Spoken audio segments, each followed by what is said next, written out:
అంటే ఇప్పుడు negative souls చాలా వరకు వచ్చి ఉంటాయి. ఎఫెక్ట్ పడతాయి అంటారు. ఉంటాయి, నెగిటివ్ సోల్స్ కూడా ఉంటాయి. అవునండి. అది వీళ్ళే సెక్యూరిటీ కల్పిస్తారు. ఉంటాయి, నెగిటివ్ సోల్స్ కూడా ఉంటాయి. చాలా బాధలు పడ్డాం. అవునా? ఎలా వస్తాయి తెలుస్తుంది? అంటే హెల్త్ ఇష్యూలో కానీ, ఇంట్లో గొడవలు జరిగిపోవటం కానీ అన్ని జరుగుతాయి. అప్పుడు ఇంకా మానేద్దాం అనిపిస్తే ఓడిపోయి నేను ఒప్పుకో, ఒక లక్ష్యం మీద భూమి మీదకి వచ్చావు, వాడేదో నిన్ను ఆటంకపరుస్తున్నాడు, నువ్వు ఓడిపోతే ఇంకా నువ్వు లక్ష్యాన్ని జారినట్టే కదా, హోప్లెస్. ఎప్పటికీ ఓడిపోమాక, ఓర్పు పట్టు. అట్లాగా నా జీవితం అంతా పోరాటం. పిరమిడ్లు తయారు చేయటంలో కానీ, మెటీరియల్ తెప్పించడంలో కానీ, మెటీరియల్ పంపించడంలో కానీ అంతా ఎప్పుడో రోజు నిరంతరం. అదే వ్యవసాయం చేసుకున్నాం అనుకోండి, ఏం ఉండదు, పోరాటం ఏమి ఉండదు. వ్యవసాయం చేసుకుని వ్యాపారం చేసుకుని ఏముండదు, ఇక నిరంతరం. మీకు ఆ కిక్ వచ్చేది కాదు? నాకు వచ్చేది కాదు. ఇంట్లోనే నాకు అంటే ఈ మాస్టర్స్ కూడా చాలా మనకి సపోర్ట్ ఉంటుంది. పడదోసే వాళ్ళు ఉంటారు, నిలబెట్టే వాళ్ళు ఉంటారు. నెగిటివ్ సోల్స్ మీకు మీ ఇంట్లో ఎఫెక్ట్ చేయలేదు? ఏం లేదు. అంటే ఇదే మనుషుల రూపంలో గొడవలు. మా అబ్బాడు వాడు అనుకున్న టైంకి బయలుదేరపోవడం, కోఆపరేట్ చేయకపోవటం, సహకరించకపోవటం, ఇంత కష్టపడి అసలు ఇంత కూడా చేయను అంటాం. ఇప్పుడు చేస్తున్నాడు, అప్పుడు చేయనని వాడు. ఇదేంటంటే వాడి మీద పనిచేసి నువ్వు మానే, ఈ పని మానే, నువ్వు వద్దు, ఈ పని వద్దు, మానేమంటే నువ్వేవాడరా చేయటానికి నేనేవాడిని, అడిగితే చేస్తున్నా, నేను తీసుకెళ్ళి అమ్ముకోవట్లేదు మార్కెట్లో. పిరమిడ్ సొసైటీలో వచ్చిన తర్వాత, పత్రికా మార్గం తీసుకొచ్చిన తర్వాత పిరమిడ్ అడిగితే ఇవ్వటాకే నేను ఉన్నా. ఎవరు అడగలేదు అనుకో, నేను ఇవ్వను. అప్పుడే నాకు రెస్ట్. అయితే ఇంకొక విషయం ఏంటంటే, పత్రికారు కూడా 2-3 సార్లు నన్ను దగ్గరికి పిలిచి గడ్డం పచ్చుకొని చెప్పారు, శ్రీనివాసరావు ఇంకా రిటైర్ అయిపో, ఇంకా తిరగమాక, బయటకు రామాక, ఇప్పటికే బోల్డ్ చేసావు, నా బండి తిరగబడిపోతుందిరా, నువ్వన్న జాగ్రత్తగా ఉండరా, ఎక్కడ చూసినా నువ్వే కనపడుతున్నావు, పిరమిడ్లు నీకే, ర్యాలీలు నీకే, క్లాసులు నీకే, ఎక్కడ పాడేరు, భీమ్సింగ్, లంబసింగ్ ఫ్యామిలీని వేసుకొని, మాకు బొల్లర వెహికల్ ఉండేది, వెహికల్ వేసుకొని అక్కడికి వెళ్ళి వారం రోజులు అక్కడ ర్యాలీలు చేసేవాడు. బాగా ర్యాలీలు చేసి అక్కడ పాకరపడి గురుగారు ఆశ్రమం ఉండి, విశాఖపట్నం ఎన్ని ఎక్కడ ఉందంటే అక్కడ సొంత ఛార్జీలు పెట్టుకొని జనాన్ని ఎక్కించుకొని వెళ్ళిపోవటం. ఎక్కడికి వెళ్తే ప్రతిసారి అక్కడ ఉండేవాడు. అక్కడ ఉండి ఆయన చూశాడు, చూసి తిరగమాకరా అని చెప్పాడు. తిరగమాకరా అంటే నేను ఎందుకు ఆగుతా, ఆఖరికి రెస్ట్ ఇచ్చారు. ఆపాడు, నువ్వు మామూలుగా ఆగట్లేదా నువ్వు అని ఆపి బండిని బోల్ట్లు తీసి పక్కన పెట్టి మళ్ళీ బాగు చేశారు.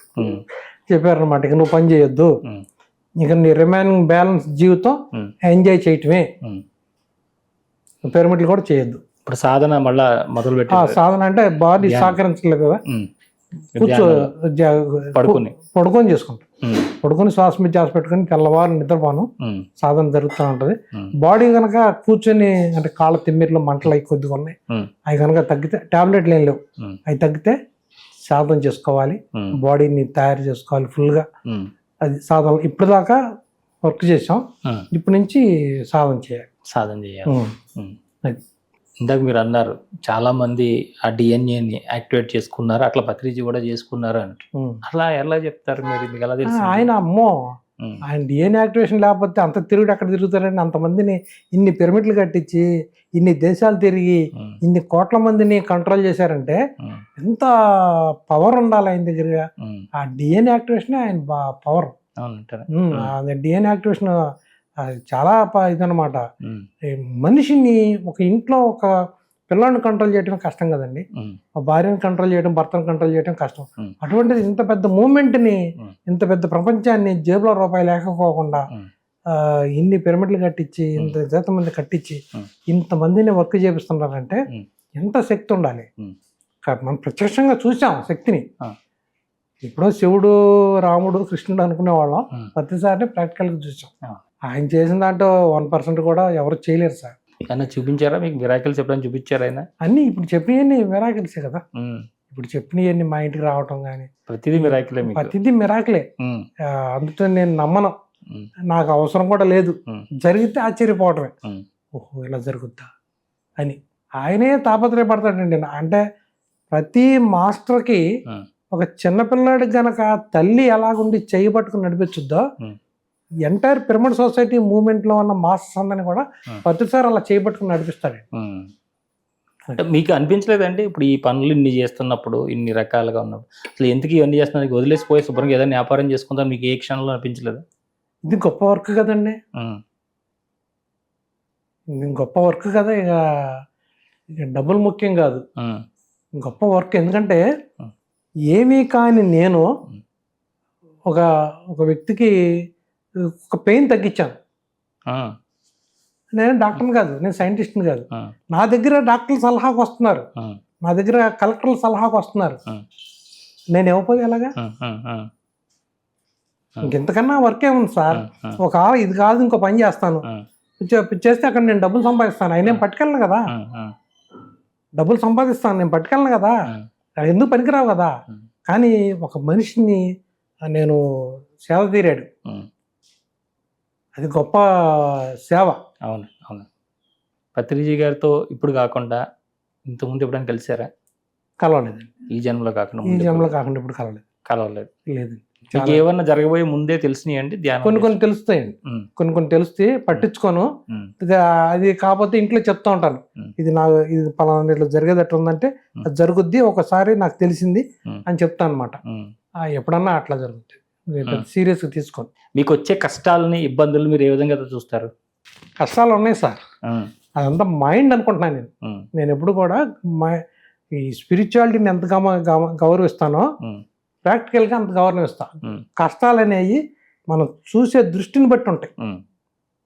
అలాగా మనం చూన్ చేసుకోకుండా ఉండటమే మనకు అది పెయిన్ వస్తుంది. దాన్ని యాక్సెప్ట్ చేస్తే కష్టమే లేదు, ఉన్న దాంట్లో సర్దుకుంటే కష్టమే లేదు. దానివల్ల దుఃఖం రాదు, దుఃఖం రాదు. ఏం తెచ్చామని నీకు కష్టం, ఏం సాధిద్దామని కష్టం. ఈ క్షణానికి నువ్వు ఉన్నావు, అది అద్భుతం. ఈ క్షణానికి మనం ఉన్నాం, జీవించి ఉన్నాం. అది 100 కోట్లు ఇచ్చినా, 1000 లక్షల కోట్లు ఇచ్చినా, ఈ భూమి అంతా ఇచ్చినా సరే జరగదు. అది జరుగుతుంది మనలో. ఒక్కదాన్ని గుర్తుపెట్టుకుంటాను నేను. ఈ రాత్రికి నేను పడుకున్నానా లేదా, అంటే పొద్దున్న లేచానా లేదా. ఈ రాత్రికి నిద్రపోవటం చేత కాదు, ఏదో సాధించాలనుకుంటాం. ముందు నిద్రపో, ముందు గుప్పుడు మెతుకులు తిను. గుప్పుడు మెతుకులు తినడం చేత కాదు, కోట్లు కూడా పెట్టాలి, ఏదో సాధించాలి. ఎందుకు అంటే ధనం అవసరం లేదా మనిషికి? కావాల్సినంత కావాలి, ఈ పూటకు కావాలి. అంటే ఎక్కువగా ప్రకృతిని గమనిస్తూ ఉంటాను, అలా ఉండాలనుకుంటాను. నాకు మళ్ళీ జన్మ ఉంటే పిట్టలాగా ఉండాలనుకుంటా, ఓ చెట్టులాగా ఉండాలనుకుంటా, ఓ జంతువులాగా ఉండాలనుకుంటా. ఓ పిట్టలాగా ఉంటుంది, అది ఎంత హ్యాపీగా ఉంటుంది, అది ఎంత ఉంటుంది. అది పొద్దున్నే మా కరెంటు తీగల మీద వాడుతుంది, పొద్దున్న 5 6 లేస్తే పిట్ట ఎంత ఉంటుంది. అది చక్కగా ఎగురుతూ ఉంటుంది, వెళ్ళిపోద్ది, ఏదో తెచ్చుకుంటుంది, తింటుంది, వెళ్ళిపోతుంది. ఎందుకు మనిషి జన్మ ఇంత ఇన్ని కోట్లు సంపాదించి ఎందుకు మనుషులు పట్టుకెళ్ళరు కదా, ఎందుకు ఇంత పాకులాడుతున్నారు? నాకు అదొక పెద్ద ప్రశ్న. పట్టుకెళ్ళని దానికోసం ఎందుకు పాకులాడుతున్నారు?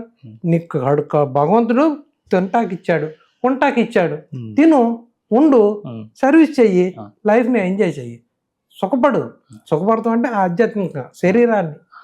అది నేను మెడిటేషన్లోకి పిరమిడ్ దాంట్లో రాకపోతే నేను చాలా ఇది అయ్యేవాడిని. కాకపోతే త్యాగం చేసి పిరమిడ్. చాలా పెద్ద బిజినెస్ బ్రెయిన్ కదా. అది నాకు చిన్నప్పుడే బిజినెస్, తర్వాత అగ్రికల్చర్, ఈ 2 నాకు ఇక్కడ ఉపయోగపడి. ఎలాగా బిజినెస్ చేయాలా, మ్యానుఫ్యాక్చర్ చేయాలి, ఎలా చేయాలి, 2 నాకు. అందుకనే నేను ముందు పుట్టినప్పుడు వ్యాపారంలో ఉన్నాను నేను. అది కూడా సక్సెస్ఫుల్గా వ్యాపారం చేసాం. చిన్నప్పుడే చాలా సక్సెస్ఫుల్గా వ్యాపారం చేసాం, లక్షల వ్యాపారం చేసాం. ఆ తర్వాత వ్యవసాయం అంటే తెలీదు, సక్సెస్ఫుల్గా వ్యవసాయం చేసాం. అది పోయింది, ఇప్పుడు సక్సెస్ఫుల్గా పిరమిడ్లోకి వచ్చాం, ధ్యానంలోకి వచ్చాం. ఆ 2 అనుభవం ఇక్కడ ఉపయోగపడింది అనమాట. అది